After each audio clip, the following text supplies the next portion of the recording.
Ako si Father Anthony Chan at ako ang paring tagapangasiwa dito sa Santo Cristo, Pasay Parish, sa Barangay Santo Cristo, San Jose del Monte City.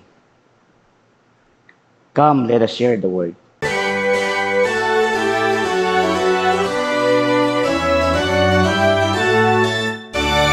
Naranasan mo na ba yung feeling na mayroong nagbabantay sa iyo? Na mayroong nagbibigay sa iyo ng magandang mensahe, na nagbibigay sa iyo ng magandang inspirasyon? Kasi napakasarap sa feeling na mayroong tao na nag-care sa iyo, may tao na nagmamalasakit sa iyo. At sa ating mga anghel na tagatanod, ito rin yung ginagawa sa atin ng mga anghel na tagatanod. Kaya kapag meron tayong anghel na tagatanod, sila yung madalas na nagbibigay sa atin ng mga bagay na magtuturo sa atin patungo sa kabanalan. Kaya minsan, meron akong isang lektor na nakausap at yung lektor na ito ay meron siyang ipapakilala na isang monsenyor. Pero yung kanyang spelling, daglat ng monsenyor. Kaya salit na masabi niya, ang ating pong punong tagapagdiwa ngayon ay si monsenyor ganito, ang nasabi niya ay si messenger. Kaya si Monsignor, naging messenger na lang. No? Pero yung messenger, yan naman talaga yung gawain ng anghel. At yung anghel na ito, nagbabalita siya ng maganda para sa atin. Pero hindi lahat ng anghel pare-pareho. Kasi may mga anghel na minsan mayabang, may mga anghel na minsan nagpalalo. Ito yung kilala natin ngayon si Lucifer. Dati siyang anghel ng liwanag, pero ngayon, naiba na yung kanyang estado. Di na siya naging anghel. Naging demonyo na siya na nagdudulot ng kadiliman. Kaya nga sa akin, natutuwa ako kapag may nagbibigay ng gabay sa akin, nagbibigay ng liwanag para mapuntahan ko yung dapat kong puntahan, maganap ko yung dapat kong ganapin, at magawa ko yung dapat kong gawin. Kasi alam ko na hindi ako magkakamali dahil may gumagabay sa akin.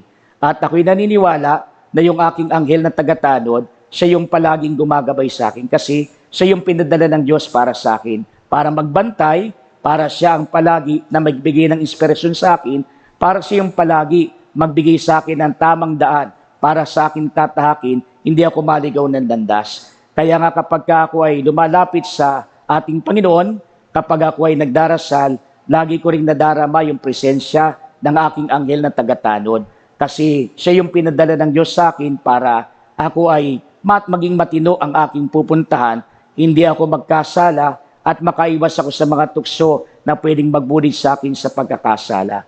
Kaya kung paano ang isang kaibigan ay nagbibigay ng gabay sa akin, yung isang kaibigan, hindi ako nililigaw ng landas, ang tunay na kaibigan, hindi kay papahamak. Ganoon din ang Diyos sa pamamagitan ng kanyang anghel na tagatanod. Kaya yung anghel na tagatanod na ito, hindi ko man siya nakikita, pero siya yung palagi ko nadarama na kasama ko sa tuwina.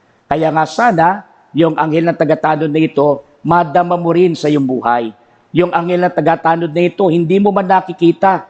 Pero sana, yung bawat inspirasyon na binibigay sa iyo, pag binubulungan ka, masama yan, wag mo nang gawin yan. Sundin mo yung bulong na ito. Kapag yung anghel na tagatanod na ito, sinasabihan ka, gawin mo yan, kasi mabuti yan. Sundin mo kasi inilalapit ka sa Diyos. Kaya gano'n naman talaga yung mga anghel.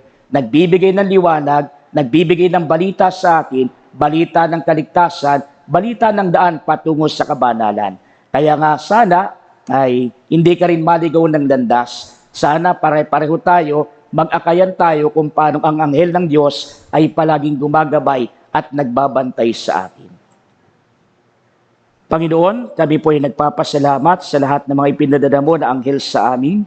Nawa Panginoon, ang mga anghel na ito ay palaging maggabay sa amin para daling kami sa landas ng kabanalan. Hindi kami magkasala. Ilayo kami sa mga tukso na pwedeng magulit sa amin sa pagkakasala at kapahamakan. Bagkus tahakin namin ang landas ng kabanalan. Upang sa aming pagtahak sa landas ng kabanalan, ikaw ang aming patunguhan, ikaw ang palagi naming makasama, ikaw ang palagi namin na maging isa alang-alang upang kaming lahat ay makasama mo magpakailanman at sa piling mo, doon magiging ganap ang aming buhay.